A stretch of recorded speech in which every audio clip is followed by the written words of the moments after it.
Hello, my name is Rohith Muthuvelu. I'm currently a pupil in lower sixth in the northwest of England, and this is my project on how artificial intelligence can shape the future mission of the Bank of England. I'd like to share my discovery with you. So ultimately, artificial intelligence refers to a subsection of intelligence whereby the program in question need not have an explicit range of all possible inputs, and therefore, through a process of bombardment with a given range of possible inputs, the program can identify a set of rules which can be extrapolated and applied to a new unpredictable context. And in this sense, they're replicating the fundamental and previously exclusive human trait of response to new and external stimuli. So ultimately, how can this already be used in banks? Well, as artificial intelligence is technology, it lacks the sort of involuntary, inherent human error. So in the case of cybersecurity, for instance, with banks being threatened on a regular basis, Danske Bank, the largest bank in Denmark, has seen a 50% increase in fraud detection by using what's known as deep learning, whereby a system of neural networks of 3 stages of input, hidden networks, and output is being used to detect certain behavioral and psychological traits, such as, for instance, spending a disproportionately small time at the bank or withdrawing an idiosyncratically large sum at a particular time, which would be indicative of potentially fraudulent behavior. And in these networks, it computes the likelihood of such an action being fraud or simply rationale, and if it counts it as fraud, it will subsequently transfer that to the corresponding authorities. Now, this has actually also seen a 60% fall in the rate of false positives, which would suggest that subtle and not observable to the naked eye human and psychological traits are actually observed better by artificial intelligence than by humans, which would altogether indicate that we ought to shift more of our cybersecurity to artificial intelligence in any banking or indeed institution in the world.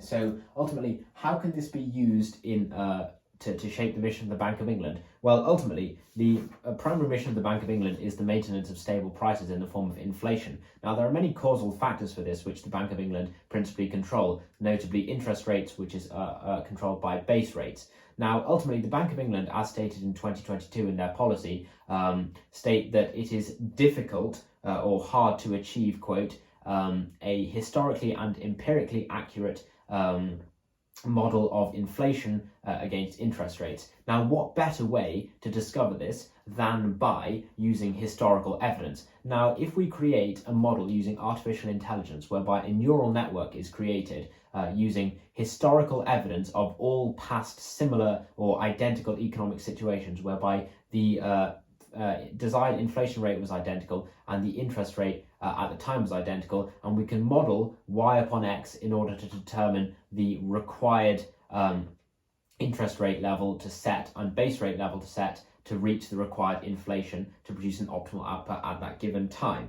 Now, ultimately, if we think about this in terms of a neural network, the weighting for each link can be the extent of financial volatility generated after that policy was introduced in order to sort of demonstrate the extremity of that particular interest rate against that particular inflation rate at that particular time.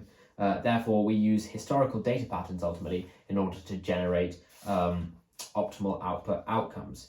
Now, of course, there are many advantages and many disadvantages to the use of artificial intelligence in central banks, notably disadvantages being that a sentient organism is not controlling them, and therefore there is no sense of reliability on a human to produce a sort of inherently human, rational decision. And of course, the machine relies upon machine learning, whereby millions and millions of data values are inputted ultimately by a human. Now, sort of the chances of this producing a mistake are incredibly high, therefore, with millions of data inputs, which could ultimately jeopardize the wealth of millions of innocent civilians. Now, ultimately, if a mistake occurs in deep learning, there is not necessarily a fashion in which to identify where in the neural network of millions and millions of neurons there has been an issue, which can, of course, generate problems because how does one solve the bug, which can sort of lead to an indefinite sort of cycle of reoccurring predicaments. Now, on the other hand, although the mistakes can be fatal, This is the case when humans are completing it also. And as we know, artificial intelligence is incredibly more likely to not produce any adverse effect. And therefore, logically, it would be an extension to suggest that artificial intelligence is the superior form required.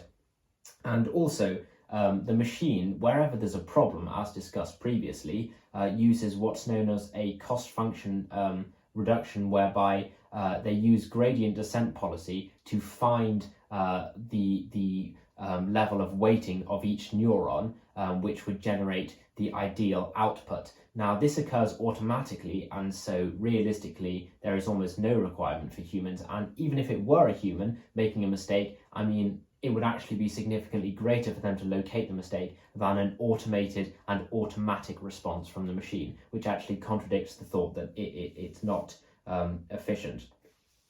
And ultimately, in conclusion, the advantages of instituting artificial intelligence into the Bank of England seem so great such that it's almost illogical to ignore them. And whereby we are in a situation whereby modelling is essential and has been unable to be sort of prevailed correctly, why would we not identify a causal relationship between interest rates and inflation, for example, using historical data to achieve what the Bank of England have openly stated they are struggling to always, which is an empirically and historically accurate representation of the data.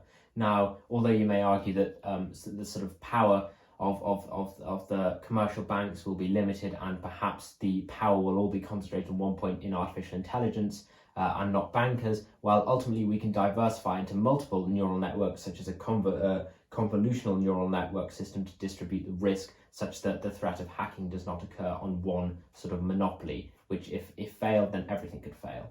Now, I thank you very much for listening. I hope you agree with my conclusions.